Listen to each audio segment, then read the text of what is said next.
Good morning and good afternoon. My name is John Herbst and I run the Eurasia Center at the Atlantic Council. As many of you know, February 7th is Solidarity Day with the people of Belarus. In honor of this, the Atlantic Council, the Eurasia Center, is hosting two events. The first one's today on press freedom and the face-off between the dictatorship of Mr. Lukashenka and free journalists in Belarus. And tomorrow we'll be doing an event on civil society in Belarus. We all know the story of the courageous people of Belarus going out day after day since August, since the falsified election in August, to stand for free elections, to stand for their right to choose their own president. We also know about the brutal crackdown by Mr. Lukashenko. What's not as well known is the impact this has had on journalism. It's been extremely hard to be an independent journalist in Belarus in 2020. Independent journalists were detained more than 480 times, 97 served administrative arrest, and 50 media websites were blocked in 2020. In total, journalists spent more than 1,200 days behind bars last year. As of January 25, the Belarusian Association of Journalists estimates that 10 journalists are still imprisoned, and 5 of them were detained this year. Tut.by and RFERL journalists have faced increasing pressure since 2019, and the threats and abuse only grew in the lead up to the election last year. Since the election, they've been in increasing danger for their unbiased reporting of protesters' state-sponsored arrest and abuse. We're incredibly grateful to have journalists from TUT-BY and RFERL's Belarus service join us today, and we salute their courage and their coverage. We'd like to welcome Marina Zolotava, who's the editor-in-chief of TUT.BY, and we welcome also Alyaksandr Lukashenka, director of RFERL's Belarus service. Also joining us today are our frequent guest, Hanna Lyubakova, and also Andrei Yeliseu. Hanna Lyubakova is a journalist and non-resident fellow at the Eurasia Center. I strongly encourage you to read everything she writes. And Andrei Yeliseu is an expert at the International Strategic Action Network for Security and the research director for Eurasian States and Transition Research Center. Now it's my pleasure to turn all things over to our excellent moderator, Christian Call of the Washington Post, who's an editor there in the opinion sections and a longtime foreign correspondent. Christian, over to you to do the real work. And thank you all for joining us today. Yes, thank you so much, John. It's really a great honor for me to be here with this very impressive panel of journalists and media experts. I'd like to actually ask direct my first question to Hanna Lyubakova, if I may. Hanna, I recently read a poll suggesting that 50% of Belarusians tried to get their information from independent media, and the level of trust in state-run media is extremely low. What sort of media are Belarusians consuming right now? Where are they getting their information if they're not, paying attention to Channel 1 of state news? What are they consuming in the moment? Just give us a sense of right now in February 2021, what are people relying on for their information? Of course. Well, first of all, thank you for organizing this event and this discussion. I think, this question should be directed actually to both representatives of the two greatest Belarusian outlets, TUT.BY and RFERL. But let me just provide some overview of how this trust in independent media increased immensely and what Belarusians are consuming now. What I noticed when I was in Belarus before and during the elections is that indeed people kind of began literally paying, most of their attention to independent media and to social media. And I was asking myself, why so? Why do they trust, Telegram channels so much? And basically it started during the pandemic that these were kind of outlets and social media channels where they got information from because state media lied to them. There were so many manipulations and false information, and people just saw the difference. They saw that their relatives are sick, and the only way to get more objective information was from both social media, Telegram channels, and independent media. And that trust that independent media gained kind of continued. And look at the phenomenon of Sergei Tikhanovsky, who basically traveled across the country. He's a blogger, right? He's a former, like he wanted to start running the election, but he was jailed. But he basically traveled across the country and talked to people and posted it on YouTube. And people just kind of trusted him so much that he supported him. And then they wanted him to run in the election. And yeah, so kind of throughout all these months, during the pandemic and then during the election campaign, people were paying attention, to independent media and social media. So basically, these are kind of all possible, Telegram channels that became the only way to kind of get information from when internet was blocked on the first 3 days like right after the election. And that's how, that was basically the only way. And then again, right, this is kind of the issue of safety and of people's security, right? This is not only just about information and propaganda, but that's kind of became the like social media, independent media became the only ways for people to get kind of really relevant information, firstly about the situation around the pandemic, and then about the situation in their cities, right? And yeah, I would say Tutbay and RFRL as these are some of the most important and most popular media outlets. And I know it from my own experience. During the election campaign, I traveled with my colleagues from RFRL, and basically people would come to us and say thank you to journalists from RFRL for the work they're doing. Excellent. Thank you very much for that. So Marina, my next question is to you. So tell us a little bit about how you are actually getting your content to consumers inside Belarus, because I confess that's a little hard for me to understand. How are you getting your content to people inside the country, and how come it isn't being blocked, or is it being blocked? And are you having to find alternative ways of delivering your material to people? How do you deal with all that? Okay, thank you for the invitation. Thank you for the question. There were two different stages for work for journalists of independent media in Belarus after the elections. The first stage was when we could work with the blue vests, and this period was very short.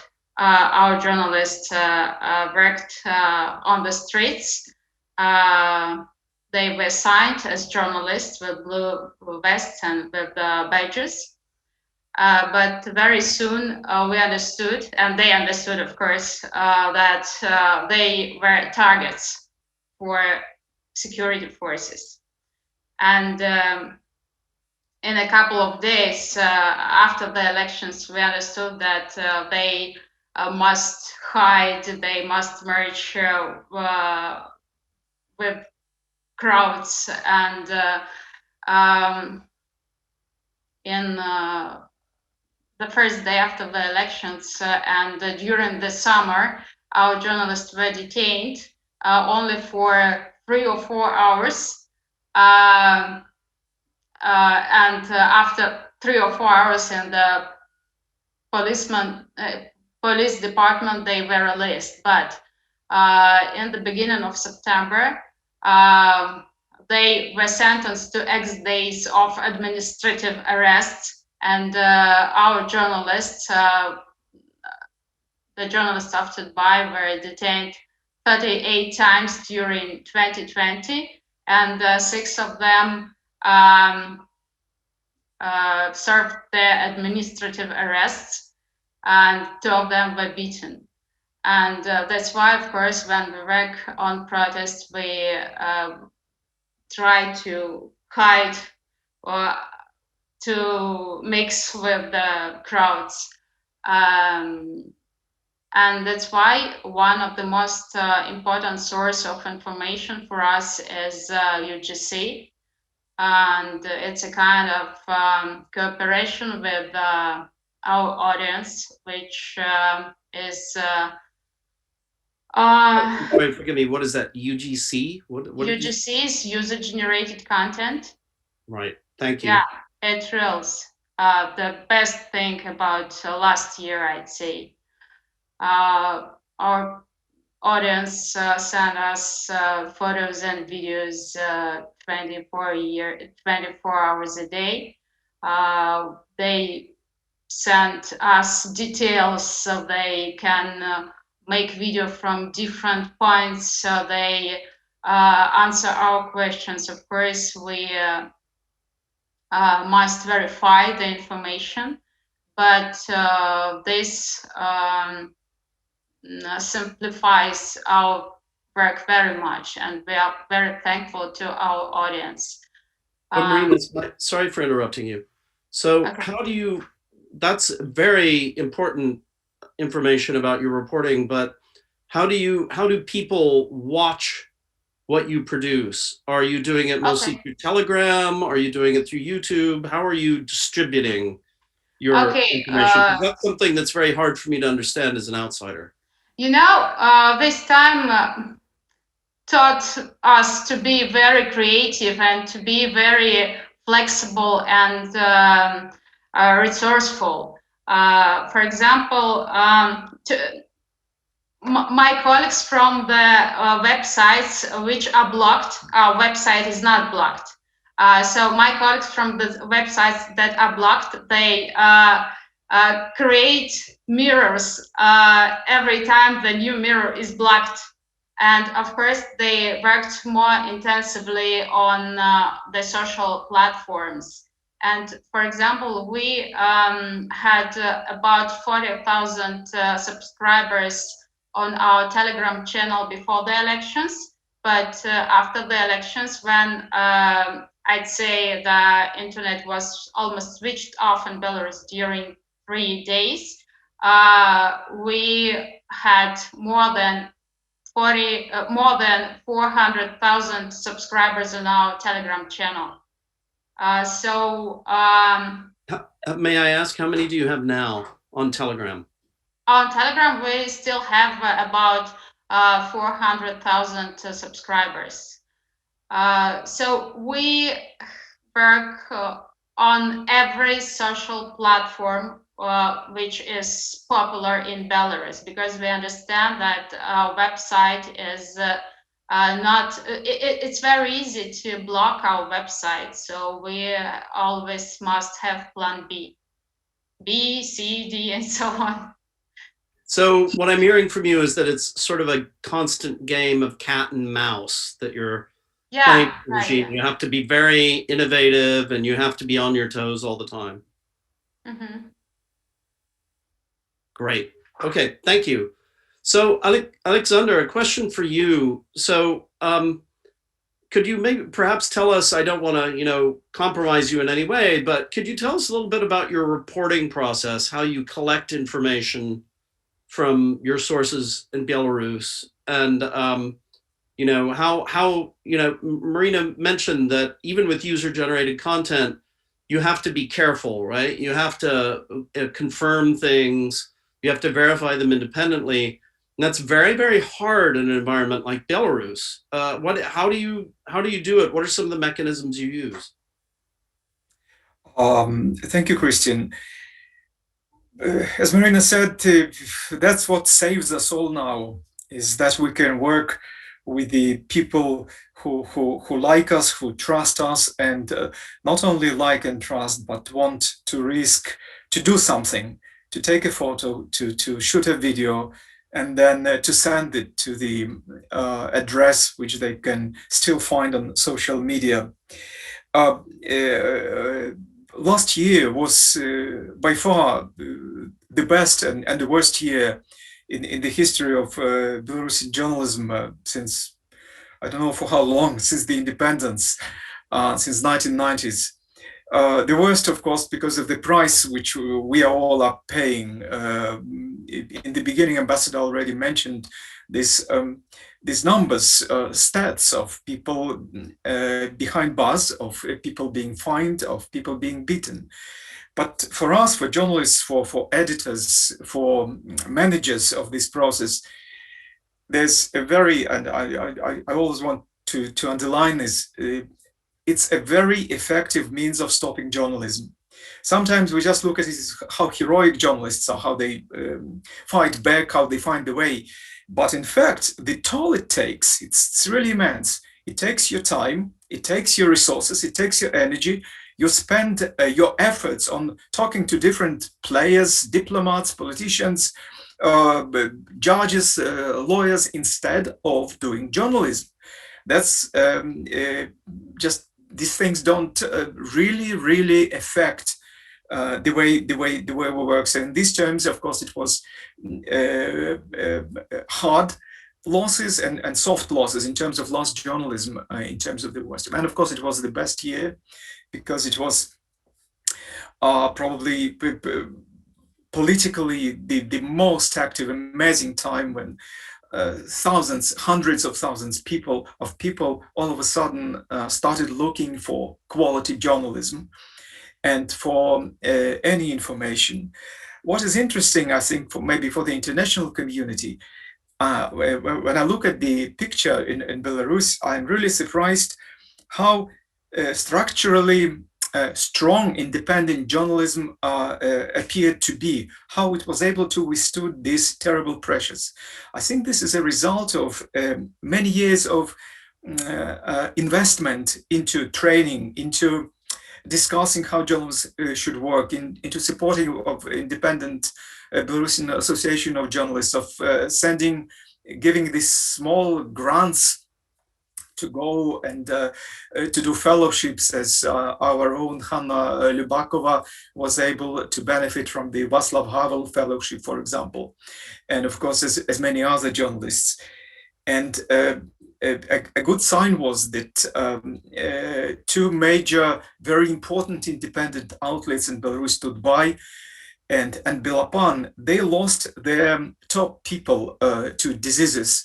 The leader and founder of Tudbai passed away, and the leader and the founder of Belapan News Agent passed away, and they persevered. They continued to work. They were structurally so built, and the people were good, so they continued. That was extremely important. The second thing was, which also happened during last year, it was so-called solidarity action between journalists. More and more, it's not only user-generated content. We take each other's content. And there is good culture in Belarus. People do credit properly the sources. Sometimes, of course, somebody is in one place and others in another, so that's normal, but that's really became very, very important. And for the audience seems to like it. They see that there is a good professional relationship in this.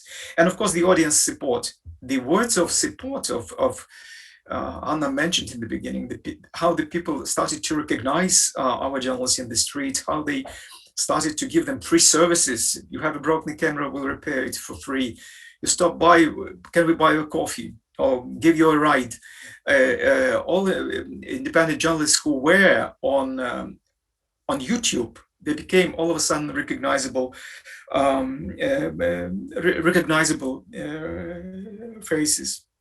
But more, if to mention just how do you deal with the user-generated content, so far I wouldn't say that we experienced a lot of fakes from generated by government, by the other side. Usually fakes used to come, in the past, mostly from Russia, I would say, the interpretation of the news in Belarus or in the world. But at this moment, I would say that the Lukashenko's government is not yet active. I think that gonna be maybe stage 2, but at the moment they don't use it so much because they can use other means, much simpler. Come and confiscate your computer, put you for 15 days behind bars, impose fines. So we are we're of course checking everything as far as we can. And we label very clearly that this is not, that is a user-generated content. But so far, I wouldn't say that anyone had a lot of trouble with it. Thank you very much for that. Let me just ask you, are you, you don't have to, I'm not asking for your address, obviously, but are you currently inside or outside of the country? I'm in Prague now, but I have my people, of course, in Belarus. Of course. But it doesn't make it any easier, does it? For people who are in Belarus, no. And for people who are outside, well, you have to check your phone 24/7 to see if something happened. Let me put it this way. Of course. So, Andrei, over to you. Now, you have researched Russian disinformation efforts in Belarus. And I know, we all know from experience that Russia usually likes to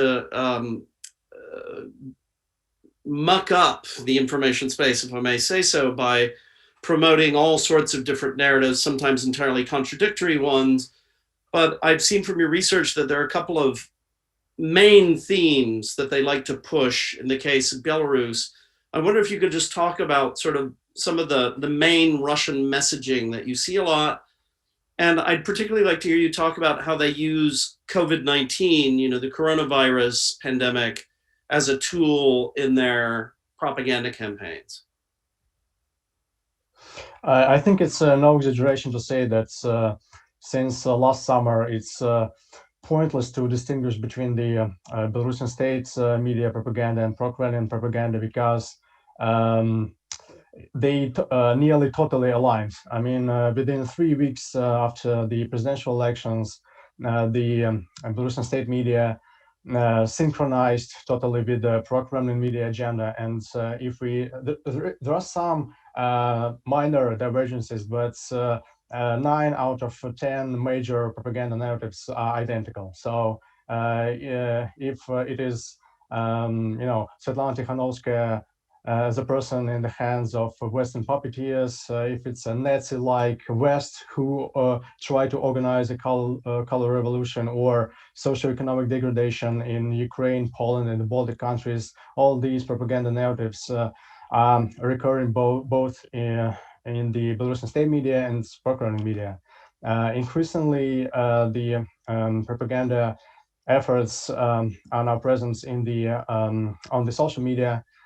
We published a big study based on a 6-month-long monitoring of Vkontakte, the largest Russian social media, and we monitored a bunch of toxic public pages, and so we identified almost 4,000 posts which contained explicit propaganda, disinformation, or hate speech towards some individuals, groups of Belarusian population. So this phenomenon is massive, but the good news is that most people do not buy it, and as you mentioned, that survey earlier, actually the Belarusian state media are currently the most trusted public institution in Belarus, and the state media got only about 15% of trust among the Belarusians. State media are among the least trusted, right?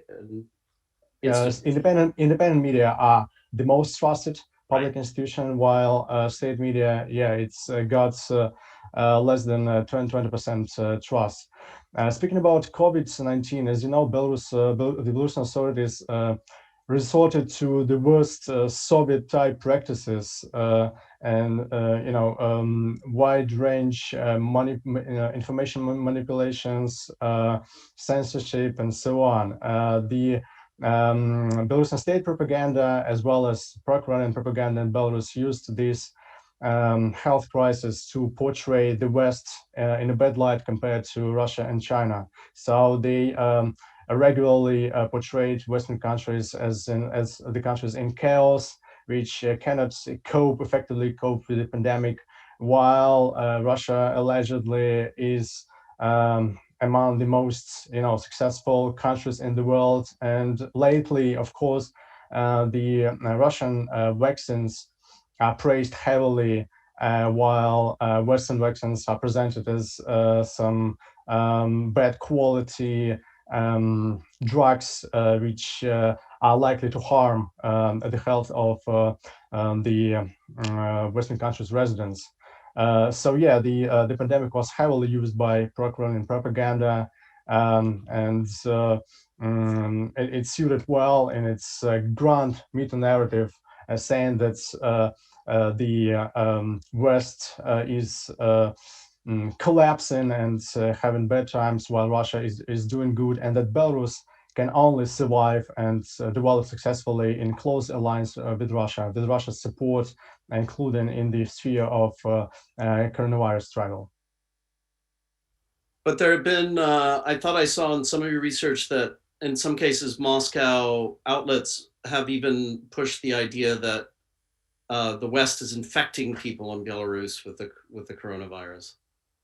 Well, yes, some crazy pro-Kremlin outlets posted that the Belarusian opposition actually tries to do a genocide through coronavirus. That's, for instance, one publication alleged that Mike Pompeo brought coronavirus infected test tubes and passed them to the Belarusian opposition to infect as many Belarusians as they can. So yeah, they this propaganda outlets posted some outrageous conspiracy claims concerning coronavirus. But is there a particular story or narrative propagated by the Kremlin that has actually kind of taken hold? Because if people are very skeptical, that's encouraging. But are there some themes that are widely shared and perhaps believed by some people, kind of, despite themselves, or is the Kremlin pretty much fighting a losing battle here? Well, we did a number of focus groups with different segments of Belarusian population a few months ago, and so we found out that it depends on the groups of propaganda narratives. So when it comes to the propaganda claims which discredit the Belarusian history, culture, language, and so on, then people do not buy them. If it's about imperialistic Poland, which wants to occupy Belarus, then we see that people of in their 50s, people of 50 age and more, they tend to suspect that this might be right. Okay, and if we speak about Ukraine-related claims, which are very very regular too, then I think that this is the weakest point. We see that even young people, people under 20 in 20, 30 years old, they have very little information about Ukraine, and they literally do not know what to think about the Donbas war, about the Crimea referendum, and so on. So the Crimea-related propaganda finds some ground, some fertile soil among Belarusians, I'll say. Yeah, that's very interesting and regrettable. Thank you very much for that, Andrei. So this is a question from Marina and Alyaksandr. So you already both kind of touched upon the idea that journalism in Belarus has benefited from contacts with the outside world. What should supporters of democracy in Belarus do to help the pro-democracy movement in the country? What sort of things what sort of help do journalists, objective, independent journalists, need in Belarus right now? What are the things they most need from their friends outside?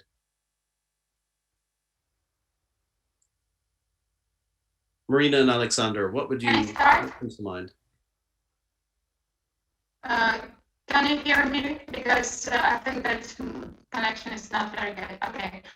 I'm always asked how to help, but I think that the most important thing for us is to stay focused on Belarus, not to forget about Belarus, because the situation is not even critical, it's catastrophic. And what we are observing today in Belarus is not a fight of the authorities against the opposition. It's the fight against the people of Belarus. And that's why we are asking to stay focused on Belarus and don't let to turn a country in the center of Europe with a 9.4 million population into a concentration camp, because the repression is very harsh and it's every day it's getting worse. I mean, the repression. And of course, you can buy, and you can advertise on to buy. It will definitely help us. Sure. Alyaksandr, anything to say? Maybe a couple of practical things. When we say support to local media, basically it means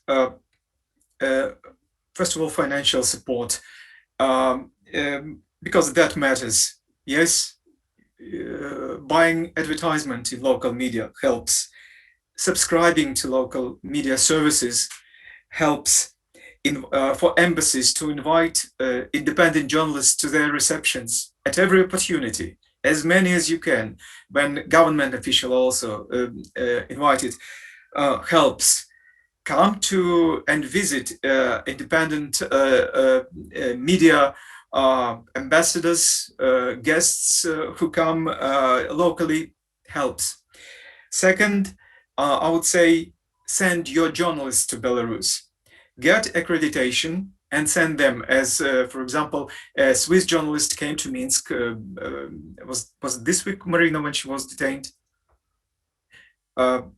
She is based in Moscow, but she came to Minsk. She made a report. She came back. She was detained. She got first-hand experience. Washington Post and New York Times, you're welcome. Deutsche Welle and Financial Times. Anyone who have their correspondents, for example, based in Moscow or in Kiev, ask for accreditation, come for a visit, especially in spring, especially in March, when there may be bigger events happening. And maybe a third thing which I would mention is something not to do particularly with journalism. You know, journalism is just a part of the whole picture which is under pressure. What is important very much, what is happening, is legal changes.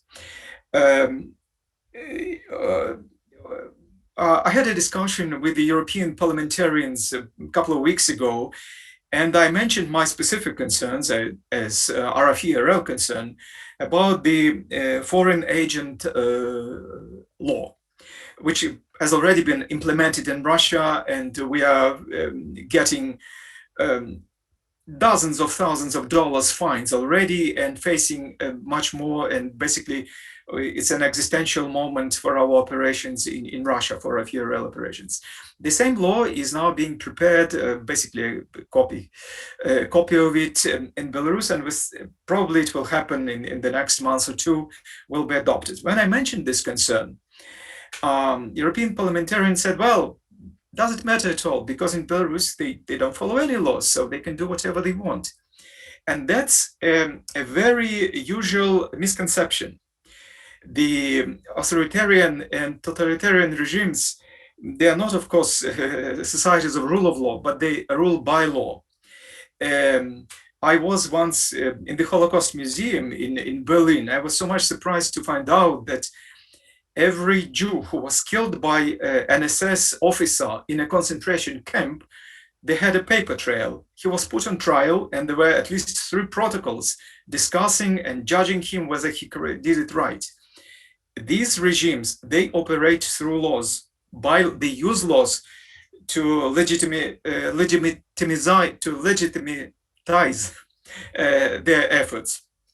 That's why the changes proposed to the criminal code in Belarus last week, they are terribly important and dangerous. Basically, they allow legally now, using their laws, to stop any types of information, of analysis, of opinion publishing, and they are drafts yet, but they're in the process. So when we talk about helping to journalism, it means it looks like that's a complex picture, and the pressure should be applied to international bodies who deal with the Belarusian judicial system, who how they cooperate with Interpol, etc., etc., etc. It cannot be, journalists cannot be helped on its own. Yes, very good. Thank you very much for that. So, Marina, I wanted to pass along 2 questions from our Q&A, which I've been reviewing here. There are 2 questions about Tutbai. One reader asks, one audience member asks, does Tutbai's recent loss of media status in Belarus affect your reporting? I don't, maybe you could talk about that a little. I'm not familiar with what the questioner is alluding to. And then an attendee says, do I understand correctly that Tutbai is still tolerated by the authorities? If so, why is that so? Again, I'm not entirely sure what that questioner is getting at, but probably useful to address. Were you able to hear those questions? Sorry, colleagues,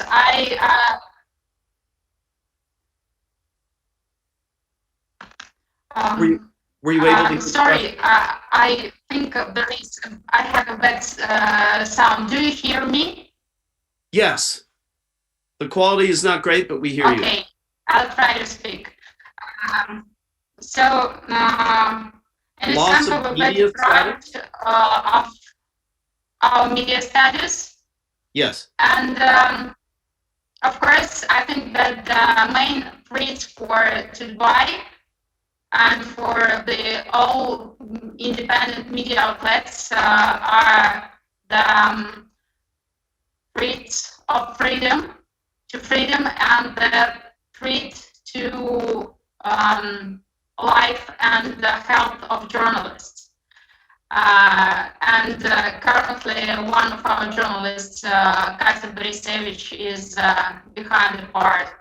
But as to our media status, it doesn't mean that we can't work.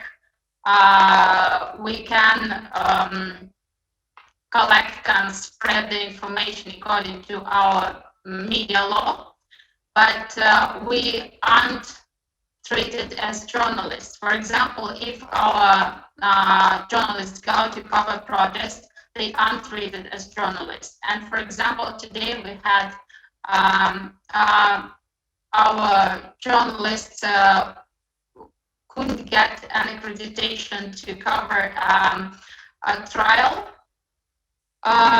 because we were refused because we don't have an official media status. But you know, I can say that there is no big difference between independent media with official media status or without this status, because if an official doesn't want to speak to you, doesn't want to provide you information, it doesn't matter for him to have or you don't have this media status.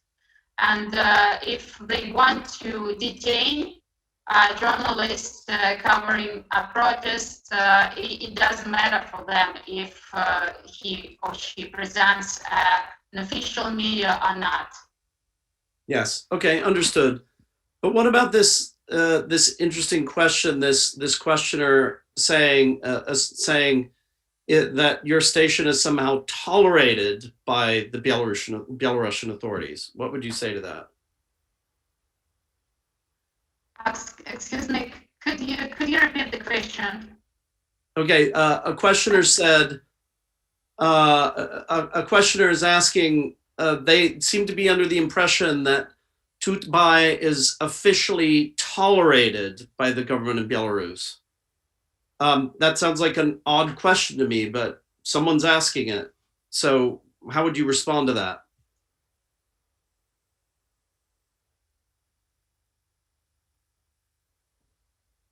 Okay, well, I'm afraid. Okay, Yeah. okay. I saw the question in the chat. You know, we have more than 3 million unique visitors per month, and I think that the fact Dubai is blocked will initiate a great scandal. It can be at the beginning of I don't know, rallies probably, because people support us and they send us a lot of motivating videos and photos. They support us every time, and that's why the authorities make how to say different attempts to press us. For example, our journalist Katya Borisevich is behind bars. Our some other journalists are detained and accused of participating in rallies. Right. So they chose such a way because I think they decided, but they can change their point of view every day, and actually we are ready if they decided to block us or something like this, or something like this. But they understand that we are very You're very popular. Yeah. And so that limits their ability to just crack down in a very direct way.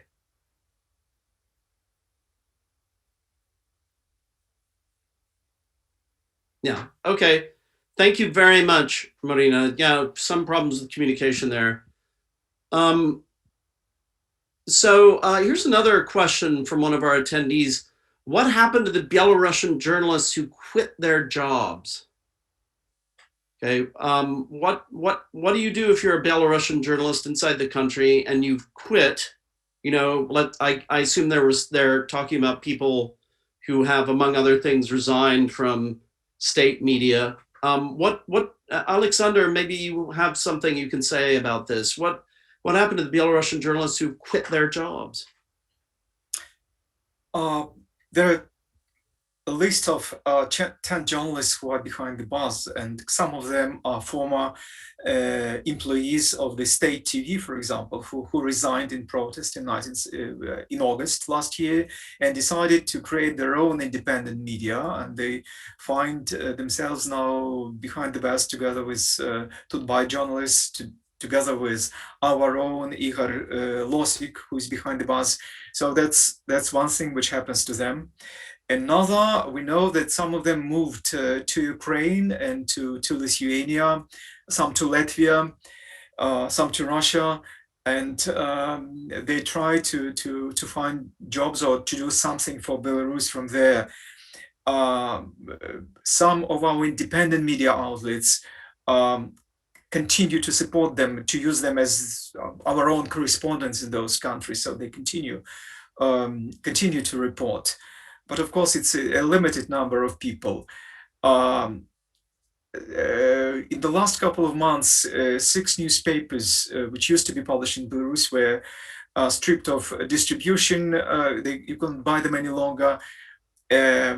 Several newspapers stopped printing at all, started only to produce PDF versions and send them.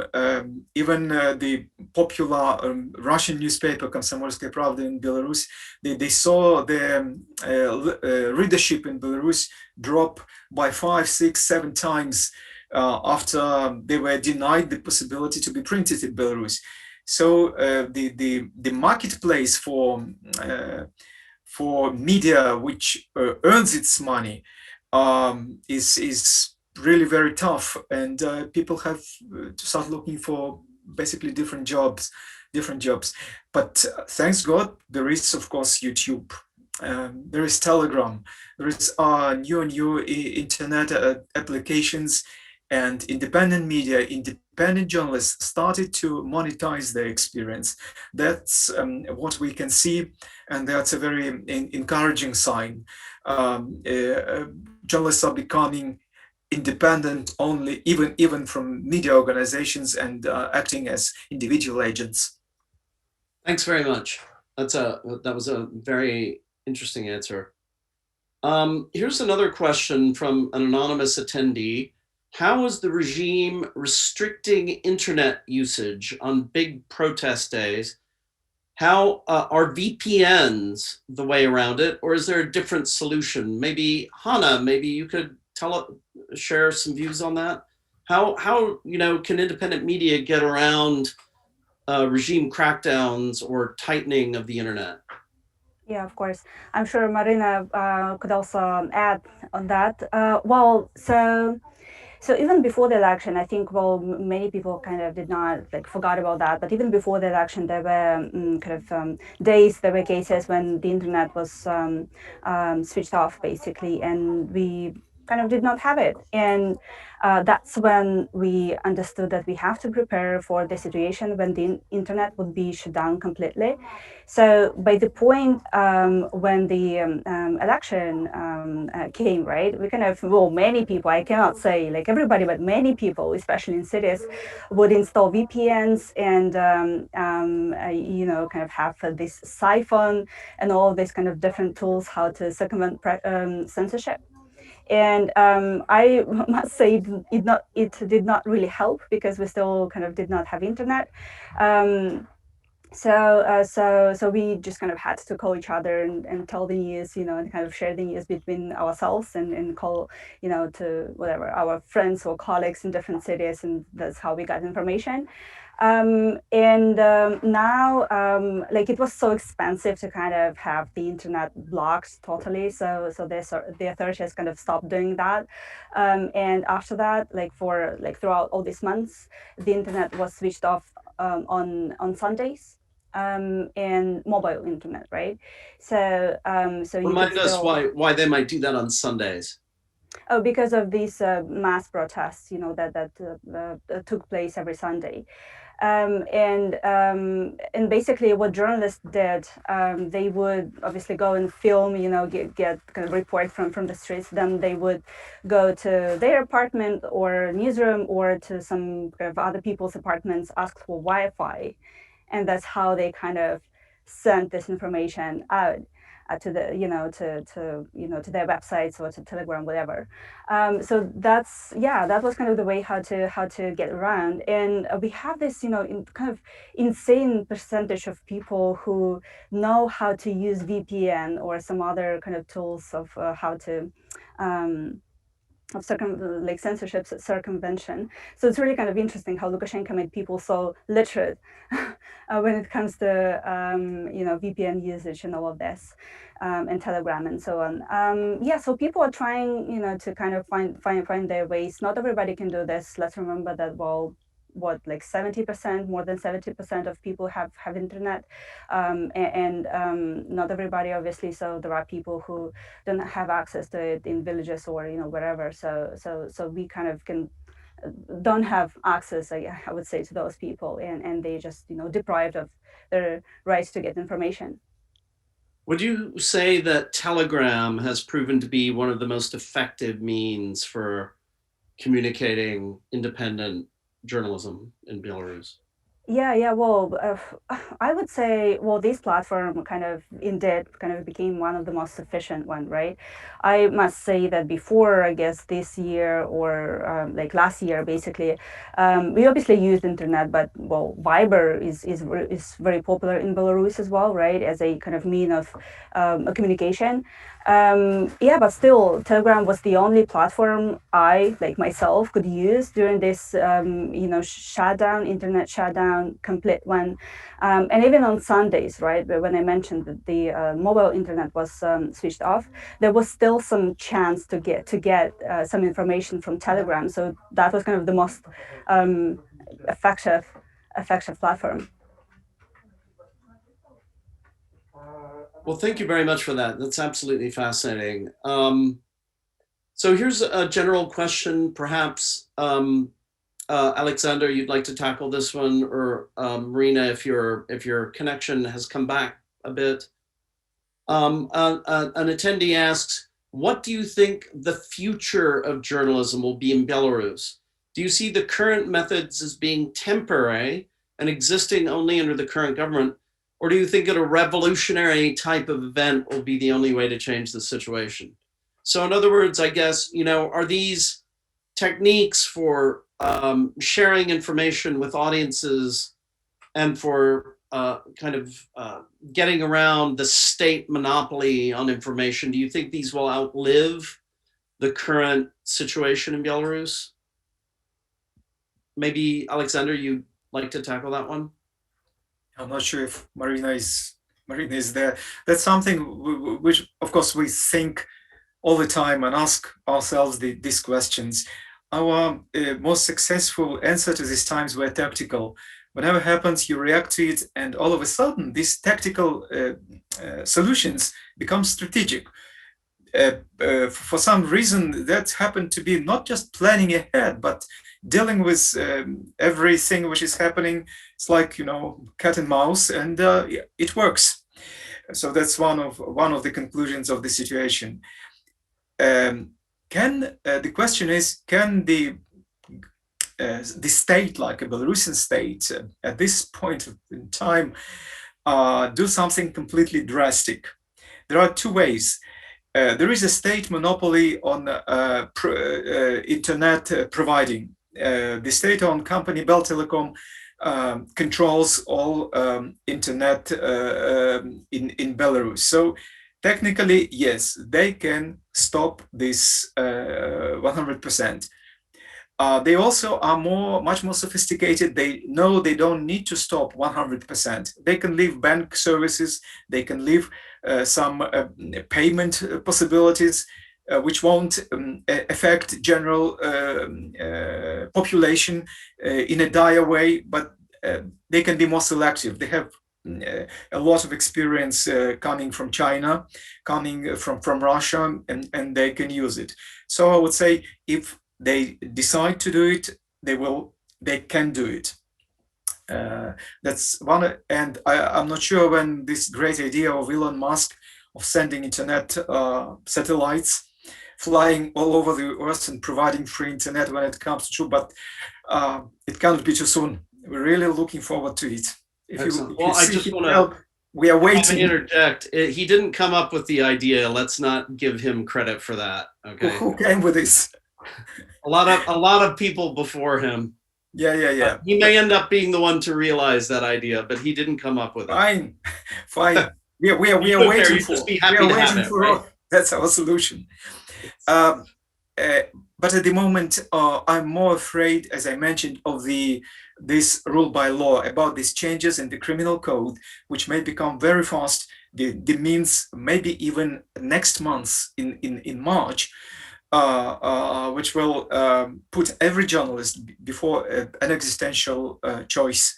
Do I continue, or do I take a step behind the bars? These are the challenges which we face. My answer to them, we will address them tactically, as we used before that, with a lot of strategic, of course, preparation, but I'd rather keep that preparation to myself at this moment. Thank you very much for that, Alyaksandr. We've still got a lot of questions from our attendees, and we've got very little time left. So of course, as always, when you have very little time left, I want to ask the most gigantic question that really needs a discussion of several days. But I'd like to direct that to Hannah, if I could. Several of the attendees are asking questions that have a common theme, which is there a tension between being an independent journalist trying to report objectively on events and being someone who wants to see democracy succeed in Belarus, right? Is there a tension between being an independent, objective journalist and, as it were, having an opposition agenda or a pro-democracy agenda? For example, one attendee asks, do independent media help to coordinate protests against the regime, right? A very interesting question. Is there a tension between being, in favor of democracy and supporting a pro-democracy movement and being an independent, objective journalist? Hannah, perhaps you'd like to address that very briefly before we finish up? Yeah, sure. I mean, well, that's an excellent question, and we've been asking ourselves about that as well. I would say, well, as an independent journalist, I did not coordinate the protest at all, and nobody else did that. Obviously, journalism, independent information, social media have become a driving force of the protest, and basically the revolution, the uprising, started thanks to the information. First during the pandemic, and then basically that information that people got, about police violence, about abuse, and all of this, right? We did have many discussions with my colleagues where there is a line.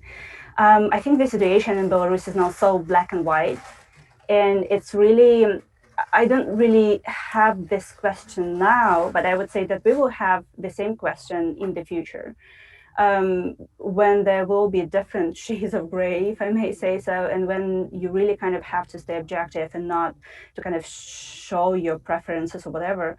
Now, people are being beaten, people are being tortured, people died. So it's kind of really, I would say, well, easy to report because you, there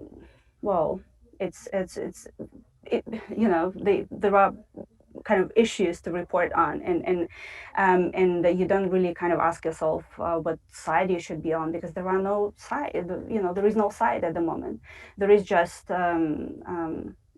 neutral, objective information, facts that you have to deliver, and people need them. In the future, we will indeed have different lines, newsroom will have their different, positions, whatever, parties, and so on. For now, I would say it's really clear. But it is interesting you say that this is something you guys discuss among yourselves, right? It's something you do think about.